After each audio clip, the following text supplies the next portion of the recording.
You're nothing but a thief! Get out before I call the cops! The manager's voice roared through the gleaming showroom of Lux Motors, sharp as a blade slicing through the polished air.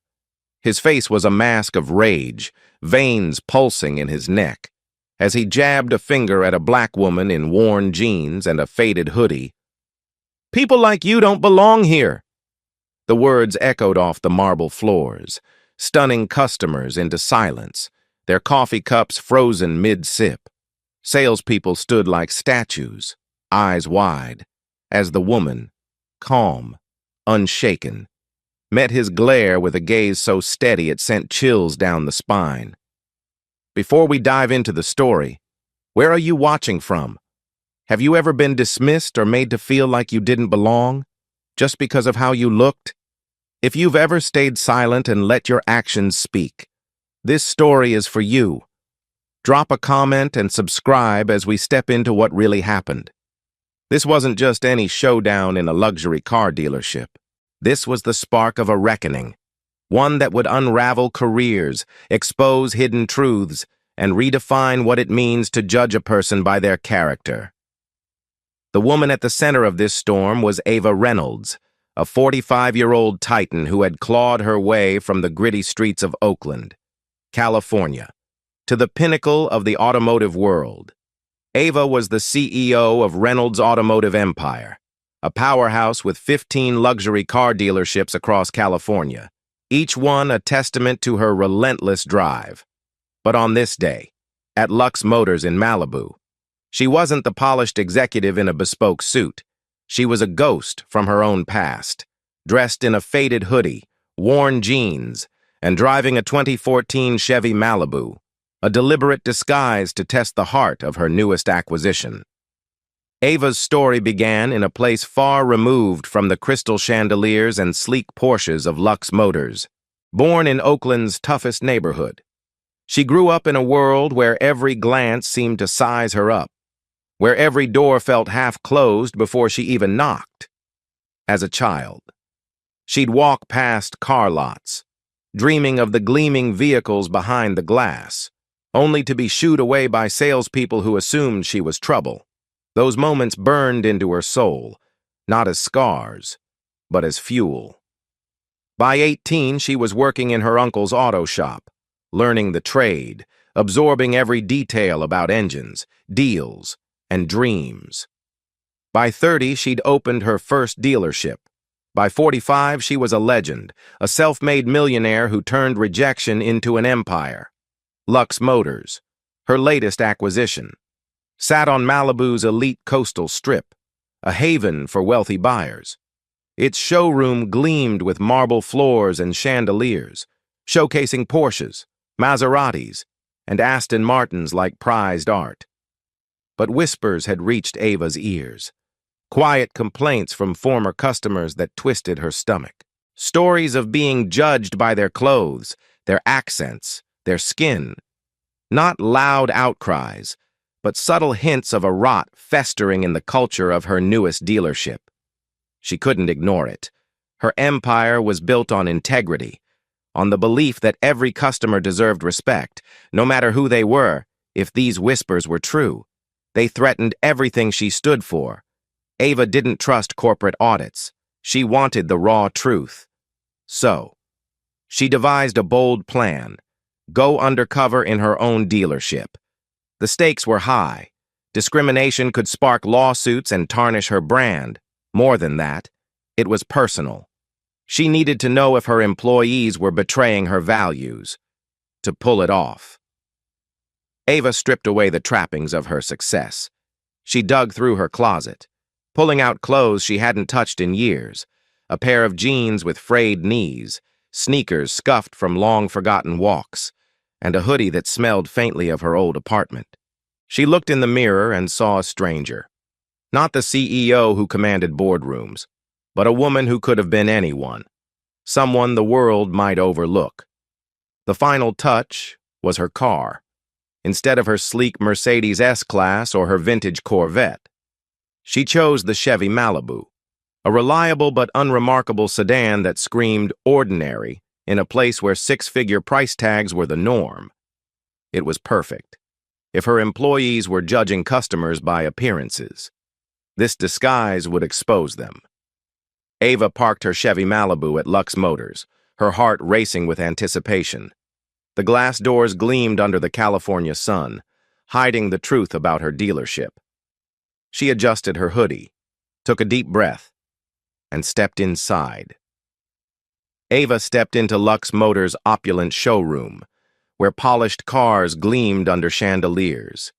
But she felt invisible. Salespeople in crisp suits ignored her, tending to other customers with smiles and sparkling water. For 4 minutes. Her presence went unacknowledged, a silent slight that stung. Finally, she approached the reception desk, where Chloe Bennett sat, her blonde hair perfectly styled, her nails clicking on a keyboard. Chloe was 26, ambitious, with dreams of climbing the corporate ladder. But her eyes held a sharpness that Ava recognized, a hunger to prove herself in a cutthroat world. Chloe glanced up, her gaze sweeping over Ava's hoodie and jeans, and her lips curled into a faint, dismissive smirk. "If you're here for a job, applications are online," she said, her voice dripping with condescension, as if Ava couldn't possibly be a customer. No greeting, no warmth, just an assumption that cut deeper than words. Ava kept her composure, her years of navigating boardrooms and biases steadying her. "I'm here to look at cars," she said, her tone polite but firm. Chloe's eyes narrowed, scanning Ava again, as if searching for a reason to believe her. "Our cheapest car starts at 50 grand, she said, leaning back in her chair. "You might want to try the used lot in Santa Ana." The words were laced with a patronizing sweetness, designed to make Ava feel small, out of place, like a child who'd wandered into the wrong store, before Ava could respond. Caleb Morgan approached, his polished shoes clicking on the marble floor. At 40, Caleb carried himself with the swagger of a man who thought he owned the room. His suit was tailored, his hair slicked back, but there was a brittleness to his confidence, a need to assert control. Ava had hired him for his sales record, not knowing the arrogance that came with it. "Is there a problem here?" he asked, his smile thin, his eyes cold. He didn't introduce himself or offer help. Instead, he stood over Ava, arms crossed, as if her presence was an inconvenience. "I'd like to see your luxury sedans," Ava said, her voice steady, giving him a chance to do his job. But Caleb's smile widened, a predator sensing weakness. "Those are for serious buyers," he said, emphasizing serious like a jab. "We'll need pre-approved financing and ID before we can proceed." His tone made it clear. He didn't believe Ava belonged, didn't think she could afford to breathe the same air as his real customers. The showroom hummed with activity, but Ava felt the weight of every glance, or lack thereof. A couple in designer clothes was being fawned over by a salesperson, offered a test drive without a single question about their finances. The contrast was stark, and it wasn't just about her clothes. Ava knew the unspoken truth. Her skin, her presence, marked her as other in this space. She glanced at the Porsche 911 across the room, its curves gleaming under the lights, and felt a pang, not for the car, but for the dream it represented, a dream she'd fought to make real for herself and others. Then, a new customer walked in, a young black woman in a sharp blazer, her confidence radiating. Nia Carter, a 32-year-old lawyer who'd earned her place in the world, approached the desk with a smile. Ava watched, her heart sinking, as Chloe repeated the same cold routine. Dismissing Nia with a suggestion to try somewhere else, Caleb hovered nearby, his fake smile ready, and Ava realized this wasn't a one-off. It was a pattern, a culture, a betrayal of everything her empire stood for. Ava's hands tightened into fists, not from anger, but from resolve. She stepped back, her phone already recording, capturing every word, every gesture. She wasn't just a customer anymore. She was a witness, a judge, and soon, the one who would bring this house of cards crashing down. But for now, she let Caleb's words linger in the air, let the showroom's polished facade hide the ugliness beneath. The test had just begun, and her employees had no idea who they were failing. Ava stood in Lux Motors, her faded hoodie clashing with the showroom's wealth. A chill of dismissal cut through, sharper than the air conditioning. Ava's phone, tucked in her pocket, was recording every moment, every slight, every word that would soon become evidence. She wasn't just a customer, she was a witness to a betrayal that cut deeper than she'd feared. Caleb Morgan, the manager with the slicked-back hair and a smile that didn't reach his eyes, stood a few feet away, his arms still crossed, his posture radiating control. He thought he'd won this round, that his sharp words had put Ava in her place. "Ma'am, if you're just browsing, maybe this isn't the right place for you," he said, his voice smooth but laced with venom. The ma'am was a weapon, patronizing, meant to belittle. Ava caught the glance he shot toward Chloe Bennett, the receptionist, who smirked from behind her desk, her perfectly manicured nails pausing on the keyboard. It was a silent agreement between them. This woman didn't belong. Ava's heart thudded, not with fear, but with a growing fire. She'd faced this before, decades ago, as a teenager dreaming of cars she couldn't touch, as a young entrepreneur pitching to investors who saw her skin before her business plan. Each time, she'd turned pain into power, but standing here, in her own dealership, the sting was fresh. She forced herself to stay calm, her face a mask of polite curiosity. "I'm interested in the Porsche 911 over there," she said, nodding toward the sleek black car, its curves catching the light like a promise. "Can you tell me about it?" Caleb's eyes narrowed, his smile tightening. He stepped closer, lowering his voice as if sharing a secret. But his words were loud enough for nearby customers to hear. "That's $120,000. Ma'am, we don't do casual walk-ins for cars like that. You'll need to show pre-approved financing and ID, 3 forms. Actually," his tone was a challenge, daring her to prove she belonged. Ava noticed a couple in designer suits glance over, their curiosity tinged with amusement, as if this were a show for their entertainment. The humiliation was deliberate, public, designed to push her out the door. She didn't flinch. "I just want to look at it," she said, her voice steady, giving him another chance to do his job, but Caleb doubled down. "Look, we're busy with serious buyers," he said, gesturing toward the couple being offered sparkling water by a salesperson. "If you can't show us you're qualified, I'm going to have to ask you to leave." The word qualified hung in the air, heavy with implication. Ava knew what he meant. She didn't look the part, didn't fit the image of wealth he'd decided was worthy of his time. That's when Marcus Tate, the security guard, appeared. He was a broad-shouldered man in his late 30s, a former Marine whose stoic expression hid a flicker of unease. Ava caught it, the way his jaw tightened, the way his hand hovered over his radio, hesitant. He didn't want to be here, didn't want to play this role, but Caleb's sharp nod left him no choice. "Ma'am, let's go," Marcus said, his voice low but firm, stepping closer. His hand grazed her arm, not quite grabbing but close enough to feel like a threat. "We don't want trouble." Trouble. The word hit Ava like a slap. She'd built this empire to be a place where dreams were sold, where anyone could walk in and feel valued. Yet here she was, in her own dealership, being treated like a criminal for daring to exist.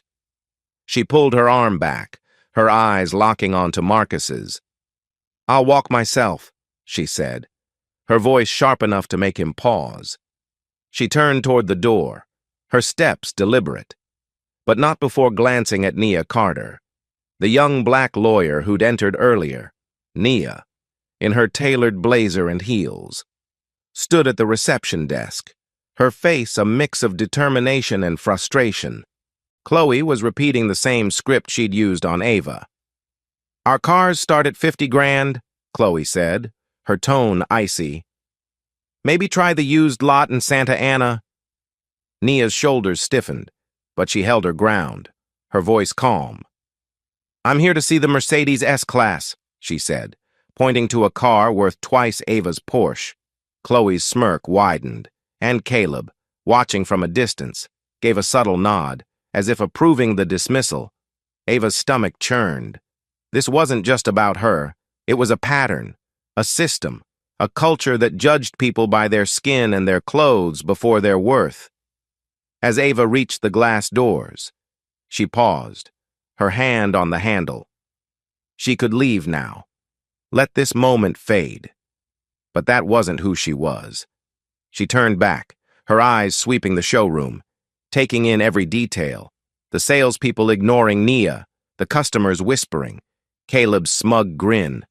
Her phone was still recording, capturing the truth in real time. Then, she saw something that made her blood run cold. Caleb leaned toward a young salesperson, whispering, "Stick to the policy. Focus on the ones who look like they can pay." The salesperson nodded, glancing at Nia with a dismissive shake of his head. Ava's heart sank. This wasn't just bad behavior. It was a directive, a deliberate strategy to exclude. She slipped outside to her Chevy Malibu, parked in the lot under the Malibu sun, sitting in the driver's seat. She replayed Caleb's words in her mind. A policy, her dealership, her life's work, was being twisted into something ugly, something that echoed the rejections she'd fought against her whole life. She pulled out her phone and sent a text to Sarah Nguyen, her trusted assistant, who'd been with her since the first dealership. "It's worse than we thought. Start the protocol." Sarah's reply was instant. "On it. Stay safe." Ava's fingers trembled with rage. Her dealership, her life's work, was being twisted into something ugly. She texted Sarah, "Keep watching. I'm going in again." Lux Motors was supposed to be different. A place where dreams were universal, where a kid from Oakland could walk in and feel seen. Instead, it was a mirror of the world she'd fought to escape. Then, a new figure caught her eye through the showroom's glass walls. A man in a tailored suit, James Whitaker, stepped inside, his Rolex glinting under the lights. The transformation was instant. Chloe sprang to her feet, her smile warm and genuine. "Good afternoon, sir. Welcome to Lux Motors. Can I get you a coffee?" A salesperson rushed over, offering a handshake and a tour. James asked about the same Porsche Ava had inquired about, and within seconds, keys were in his hand. No questions asked, no ID demanded. Ava's jaw tightened. The double standard was so blatant it was almost cartoonish. Yet it was real, unfolding before her eyes. She glanced at Nia, still standing at the desk, her patience fraying as Chloe brushed her off again. Ava knew Nia's type, someone who'd worked hard, defied odds, only to be judged by the same tired stereotypes. Ava's resolve hardened. She wasn't just fighting for herself anymore. She was fighting for Nia, for every customer who'd been dismissed, for the values she'd poured into her empire. Then came the twist that turned her rage into clarity. As she watched from the car, Ava noticed a young woman lingering near the showroom's entrance, her eyes scanning the room like a hawk. It was Sarah Nguyen, her assistant, disguised as a customer in a modest dress, blending into the background. Ava had planted her there days ago, a secret weapon to observe and report. Sarah's presence wasn't just backup, it was confirmation that Ava's test was airtight. Sarah's phone was recording too, capturing every interaction, every slight, from a different angle. Ava smiled, a flicker of triumph breaking through her anger. Caleb and his team had no idea they were being watched from two fronts. Ava's mind raced. She could storm back in now, reveal herself, and end this charade. But she wanted more. She needed to see how deep this rot went, how far Caleb's policy had spread. She texted Sarah again. "Keep watching. I'm going in again." She stepped out of the Chevy, her hoodie still on, and walked back toward the showroom. This time, she'd push harder, ask more questions, force them to show their true colors. The glass doors loomed ahead, reflecting her silhouette. A woman underestimated, but ready to strike. The test wasn't over. It was about to get real. Ava Reynolds pushed through the glass doors of Lux Motors, the cool air of the showroom hitting her like a wave. The marble floors gleamed under the chandeliers, and the cars, Porsche, Maserati, Aston Martin, stood like silent sentinels of wealth. But Ava's focus was razor sharp, her pulse steady despite the fire in her chest. She'd heard Caleb Morgan's whispered policy to prioritize customers who looked like they could pay. And it wasn't just a bad habit. It was a deliberate system, a betrayal of everything her empire stood for. Her phone, still recording in her pocket, was her weapon, and Sarah Nguyen, her undercover assistant, was watching from the shadows. Ava was ready to expose the rot. She walked straight to the Porsche 911, its black curves catching the light like a dare. Caleb, leaning against a desk, spotted her immediately. His eyes narrowed, irritation flashing across his face. He thought he'd already dismissed her, sent her packing with his condescending demands for ID and financing proof. But Ava wasn't leaving. Not yet. She ran her hand along the car's sleek hood, her touch deliberate, her gaze locked on Caleb. "Tell me about this one," she said, her voice calm but firm, loud enough to draw attention. A few customers glanced over, sensing the tension. Caleb strode toward her, his polished shoes clicking, his smile a thin veneer over his frustration. "Ma'am, we've been over this," he said, his tone sharp, barely masking his disdain. "This car's for serious buyers. I need to see 3 forms of ID, a bank statement, and pre-approved financing. Now!" His words were a wall, meant to shut her out. But Ava saw the crack in his armor, his need to control, to protect his pristine showroom from someone he'd already judged unworthy. "I'm not buying today," Ava said, her voice steady, almost conversational. "I just want to know about the car. That's your job, right? To tell customers about the cars?" She tilted her head, her eyes challenging him to do what he was paid for. The showroom grew quieter, the hum of conversations fading as heads turned. Chloe Bennett, the receptionist, looked up from her desk, her smirk gone, replaced by a flicker of unease. She sensed something was off, but she didn't know what. Caleb's jaw tightened. He wasn't used to being pushed back, especially not by someone he'd written off as insignificant. "Look," he said, stepping closer, his voice low but dripping with arrogance. "We don't have time for people who can't afford to be here. You're wasting my staff's energy." The words were a slap, meant to humiliate, to drive her out. A nearby customer, a woman in a designer dress, stifled a laugh, and Ava felt the sting, not for herself, but for every person who'd ever been made to feel small in a place like this. She glanced across the room at Nia Carter, the young black lawyer who'd been dismissed earlier. Nia was now speaking to a salesperson, her voice polite but firm as she asked about the Mercedes S-Class.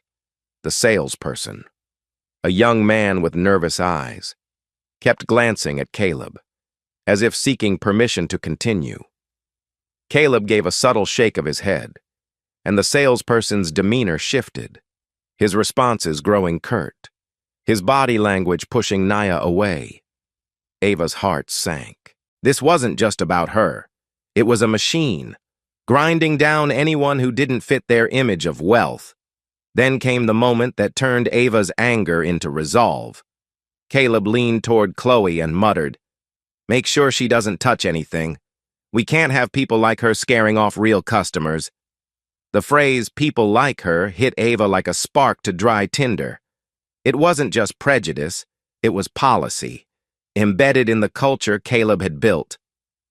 Ava's phone caught every word, and she knew Sarah, blending into the crowd in her modest dress, was capturing it too. But Ava needed more. She needed Caleb to dig his own grave deeper.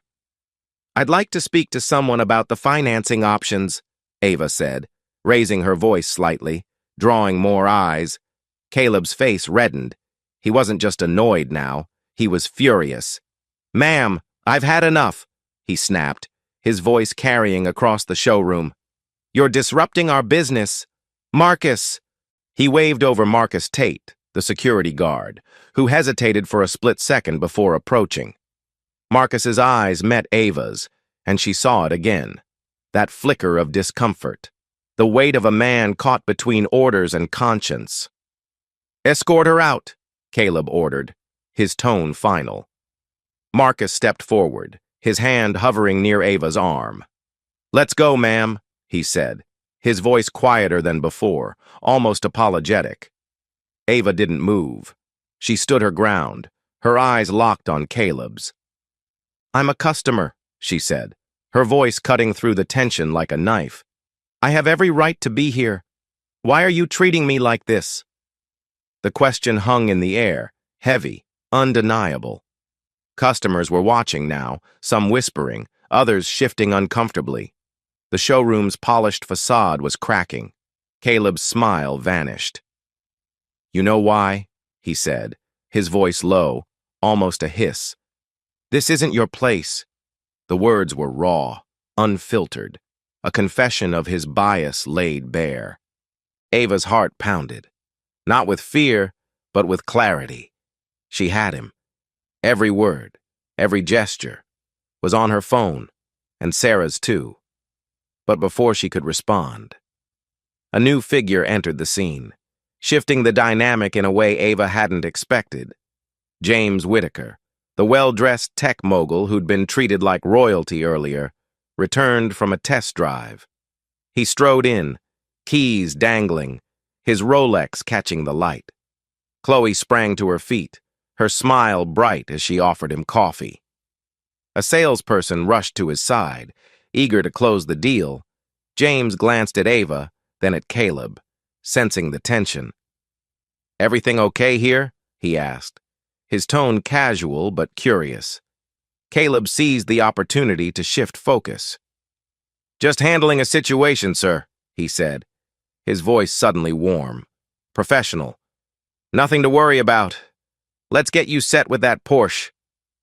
The contrast was sickening. Ava watched as Caleb transformed into the perfect salesman for James, while she and Nia were treated like intruders. But James, to his credit, didn't let it slide. "Doesn't seem like nothing," he said, nodding toward Ava. "She's a customer, right? Why is she being escorted out?" His question was innocent, but it was a spark, igniting whispers among the other customers. Caleb's face froze, his confidence faltering for the first time. Ava saw her opening. "I just asked about the Porsche," she said, loud enough for everyone to hear. "But apparently, I need to prove I belong here first." "Why is that?" "Caleb." She used his name deliberately, watching his eyes widen in shock. He hadn't expected her to know it, hadn't expected her to push back so publicly. The showroom was silent now, every eye on Caleb, waiting for his response.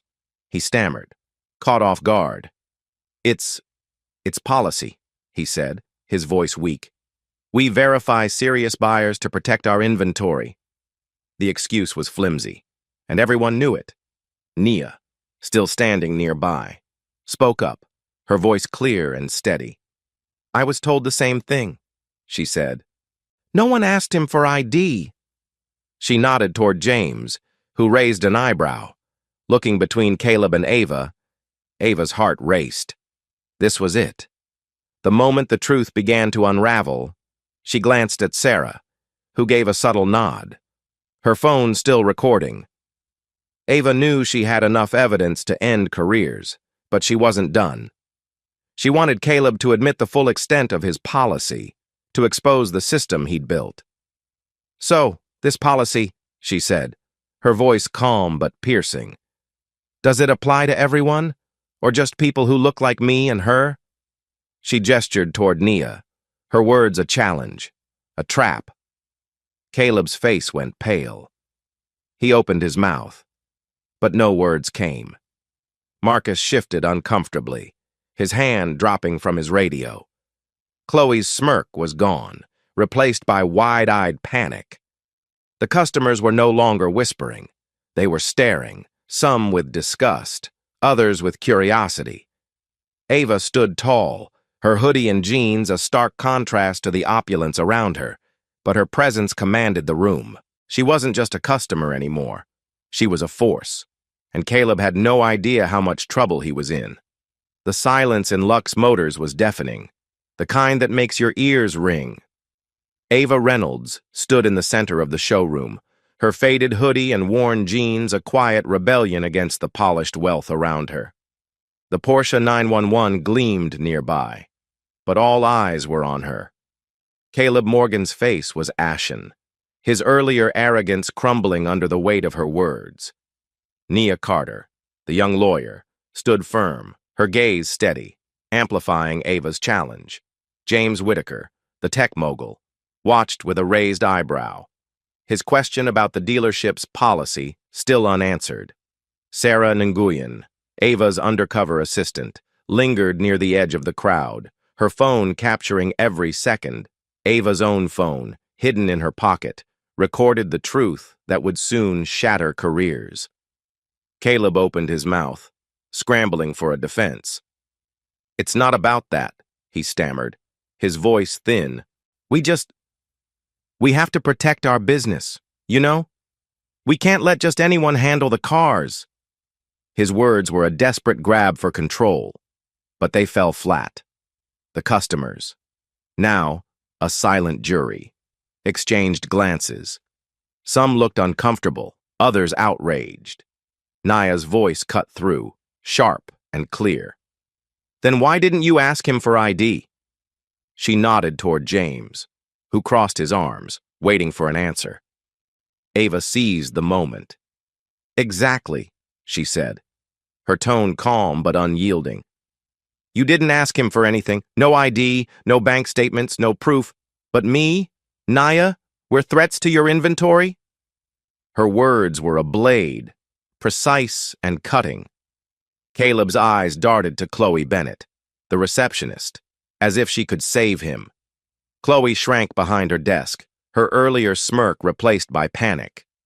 Marcus Tate, the security guard, stood frozen, his hand no longer near his radio, his face a mask of regret. Ava could have ended it there. Walked away with her evidence and let her team handle the fallout. But this wasn't just about evidence. It was about justice. About dismantling a system that judged people before they could speak. She took a step closer to Caleb, her voice dropping to a dangerous calm. "You said it's policy. Tell me, Caleb, who wrote this policy? Who decided who's serious enough to be here?" The question was a trap, and Caleb knew it.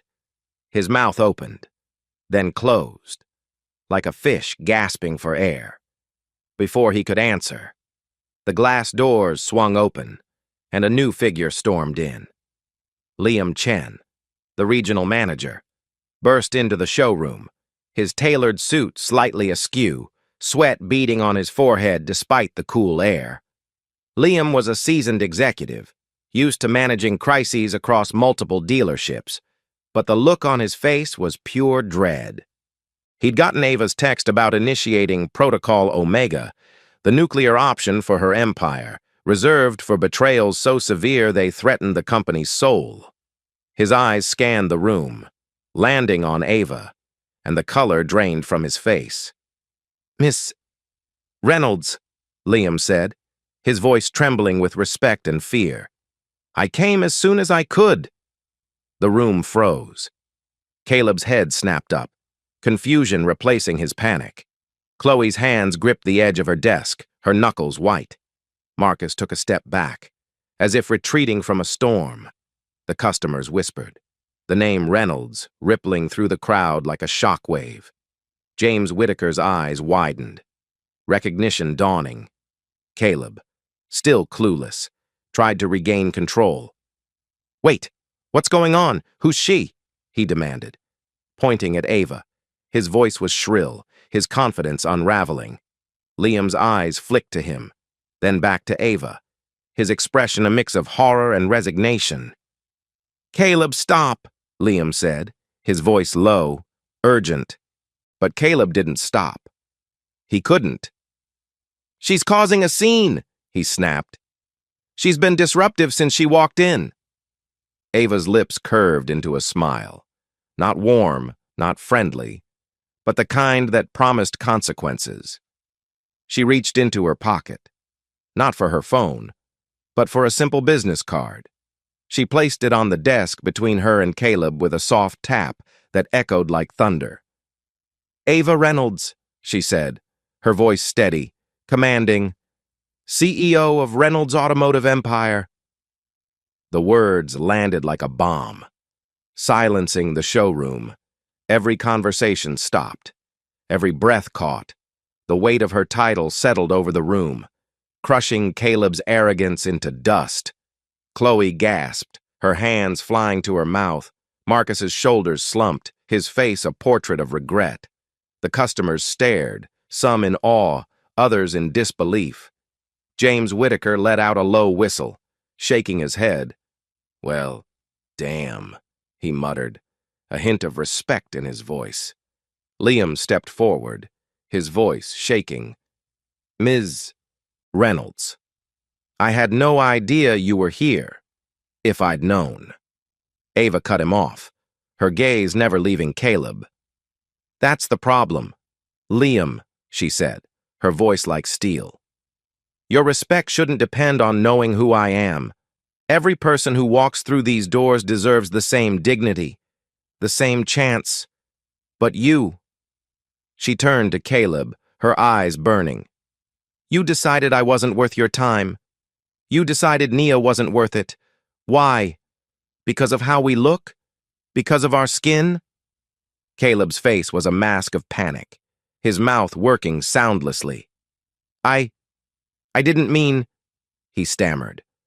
But Ava wasn't done. You meant every word, she said. You meant it when you called me a thief. You meant it when you told Marcus to escort me out.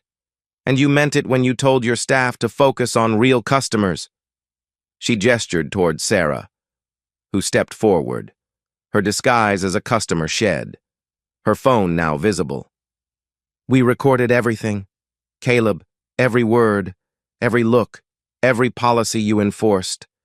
The showroom was a graveyard of silence. Caleb's eyes darted to Sarah, then back to Ava. Realization crashing over him. He'd been caught, not just by his boss, but by a trap he'd walked into blindly. Liam's face was grim, his hands clenched. He knew what was coming. Ava turned to him, her voice calm but unyielding. Liam, you oversee this region. How did this happen under your watch? How did a policy like this take root? Liam swallowed hard, his voice barely above a whisper. I failed you, Ms. Reynolds. I should have checked closer. His honesty was raw, but it wasn't enough. Ava's empire wasn't built on excuses. She looked at Nia, who stood with quiet strength, her eyes reflecting the same resolve Ava felt. This isn't just about me, Ava said, addressing the room. It's about her. It's about every customer you've judged, dismissed, humiliated. This stops now. She turned back to Caleb, her voice a quiet storm. Pack your things. You're done. The words were final, a death knell for his career. Caleb's mouth fell open, but no words came. Chloe's face crumpled, tears welling in her eyes. Marcus looked away, shame etched into his features. Ava's gaze swept the room, landing on each employee. "This isn't over," she said. "We're cleaning house. Today." Ava Reynolds stood in the heart of Lux Motors, her presence a quiet storm that had just torn through the showroom's fragile facade. The marble floors and chandeliers gleamed, but the air was heavy with the weight of her words. Caleb Morgan, the once arrogant manager, stood frozen, his career in ruins after Ava's command to pack his things. Chloe Bennett's tears streaked her flawless makeup, her earlier smugness replaced by dread. Marcus Tate, the security guard, kept his eyes on the floor, his regret palpable.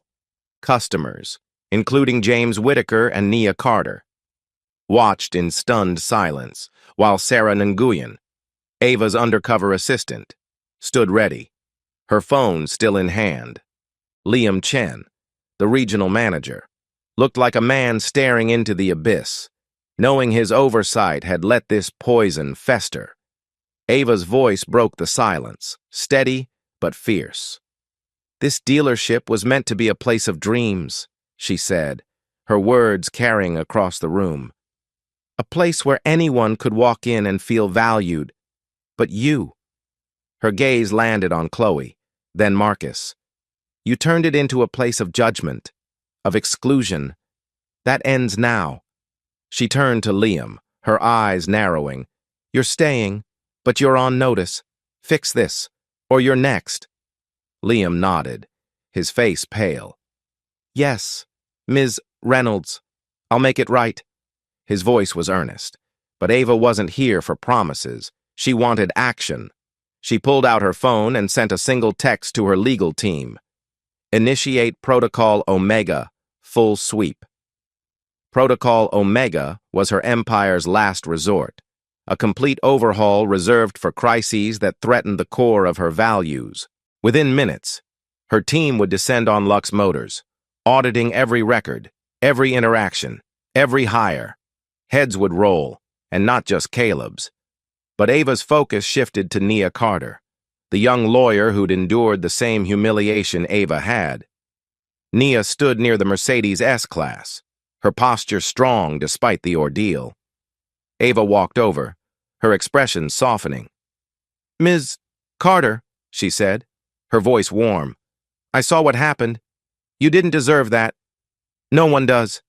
Nia's eyes met hers, a mix of surprise and gratitude. "I just wanted to buy a car," Nia said, her voice steady but tinged with hurt. "I worked hard for this." Ava nodded, feeling a pang of recognition. She'd been Nia once, young and ambitious, facing a world quick to judge. "I know," Ava said, "and you're walking out of here with more than a car. That Mercedes? It's yours, at cost, with my personal apology." Nia's eyes widened, but Ava wasn't done. "I'd also like you to join our customer advisory board. Help us make sure this never happens again." Nia hesitated, then nodded, a spark of resolve in her eyes. "I'm in," she said. Ava turned back to the room, addressing everyone, employees, customers, even the air itself. "This isn't just about firing a few bad apples," she said. "It's about rebuilding, starting today. Every employee here will undergo mandatory training, not a checkbox, but real education on respect, on dignity. We're rewriting our hiring process to value character over appearance, and we're installing a system to monitor every customer interaction, so no one ever feels invisible again." Her words were a vow, a blueprint for a new Lux Motors. She looked at Sarah, who stepped forward, her role as Ava's secret weapon now clear. "Sarah's been with me since day one," Ava said. "She'll oversee the transition. Anyone who can't meet our standards? The door's open." The employees exchanged nervous glances, the weight of accountability settling over them. Ava's gaze lingered on Chloe, whose tears had stopped, replaced by a dawning realization of her actions. "You thought you were just doing your job," Ava said, her voice firm but not cruel. But your job is to serve, not to judge. Learn from this, or you won't last in any industry. Chloe nodded, her face flushed with shame, as Ava stepped toward the glass doors, her hoodie still a symbol of her test.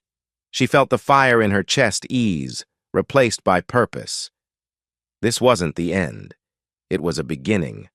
Lux Motors would rise from this, stronger, truer to her vision. And Caleb, Chloe, Marcus, they'd learn that actions had consequences, that prejudice carried a cost. Ava Reynolds stepped out of Lux Motors into the Malibu sunlight, the weight of the morning's events settling into her bones. The glass doors closed behind her, muffling the murmurs of the showroom where her words still echoed. Inside. Nia Carter was finalizing paperwork for her Mercedes. A symbol of justice served. Sarah Nguyen was already coordinating with Ava's legal team, launching Protocol Omega to scrub the dealership clean of its toxic culture. Liam Chen, chastened but determined, was gathering the remaining staff for an emergency meeting. But for Ava, this moment wasn't about the chaos she'd left behind. It was about the future she was building, a legacy forged from the ashes of betrayal. She slid into her Chevy Malibu, the unassuming car that had been her disguise, and let out a long breath. Her hands gripped the steering wheel, not from anger but from a quiet resolve. She'd come to Lux Motors expecting to find flaws, maybe a few rude employees, but what she'd uncovered was a wound in the heart of her empire. Caleb Morgan's policy of prioritizing real customers wasn't just a mistake. It was a mirror of the world she'd fought to change, a world that judged her by her skin, her clothes, her existence. Yet, standing in that showroom, revealing her identity as CEO, she'd turned that mirror back on them, forcing them to see their own failures. Ava's phone buzzed with a message from Sarah. Team's on site. Audit starts in an hour. Nia's on board for the advisory. Ava smiled, a flicker of pride cutting through the weight of the day. Nia wasn't just a customer, she was a partner now, her voice a vital part of the dealership's redemption. Ava thought of Nia's quiet strength, the way she'd held her ground against Chloe's dismissal, and saw a reflection of her younger self, the girl from Oakland who'd refused to be invisible. This was why she'd fought, why she'd built Reynolds' automotive empire, to open doors, not close them. She drove along the Pacific Coast Highway, the ocean sparkling to her left, and let her mind drift to the bigger picture. Lux Motors was one dealership, but her empire spanned 15. If this could happen in Malibu, it could happen anywhere. Protocol Omega wasn't just a cleanup. It was a mandate for every location. Mandatory training would start next week, led by experts in equity and inclusion. Not some half-hearted seminar, but a deep dive into dismantling bias. New hiring practices would prioritize empathy and integrity, with interviews designed to test how candidates treated people, not just how they looked, and a transparent feedback system would let customers report their experiences, ensuring no one ever felt dismissed again. But Ava knew change wasn't just about policies. It was about hearts. She thought of Chloe, her tears a mix of fear and shame, and Marcus, his regret etched into every line of his face. They'd lost their jobs, their reputations. But Ava hoped they'd gain something too, a lesson that prejudice wasn't just wrong. It was costly. Caleb, with his arrogance shattered, would carry this failure for years, a cautionary tale in the industry. Yet Ava didn't revel in their downfall. Her fight wasn't against them. It was against the system they'd upheld, the same system that had tried to break her decades ago. She pulled over at a scenic lookout, the ocean stretching endless before her. In the quiet, she thought of her uncle's auto shop in Oakland, where she'd first learned to love cars, not just as machines, but as dreams. He'd told her, judge people by their heart. Ava, not their wallet. Those words had guided her empire, and now they'd guide its rebirth. Lux Motors would become a model, a place where anyone, rich or poor, black or white, could walk in and feel seen. Ava's phone buzzed again. A news alert. CEO goes undercover, exposes discrimination at luxury dealership. The story was breaking, and she knew the world would be watching. But she wasn't afraid. This wasn't just her story. It was Nia's, Sarah's, every customer who'd been judged. It was a call to every business, every leader, to look in the mirror and ask, who are we serving, and who are we leaving behind? She started the car, the Chevy's engine humming softly. Lux Motors was the beginning, not the end. Ava Reynolds had built an empire, but her true legacy was this: a world where character outshone appearance, where justice wasn't just a word, but a promise kept. If Ava Reynolds' story resonates with you, share your thoughts in the comments. What would you do to fight for justice like Ava? Hit subscribe, share this video, and spread the message. Judge people by their character, not their appearance. Take action today.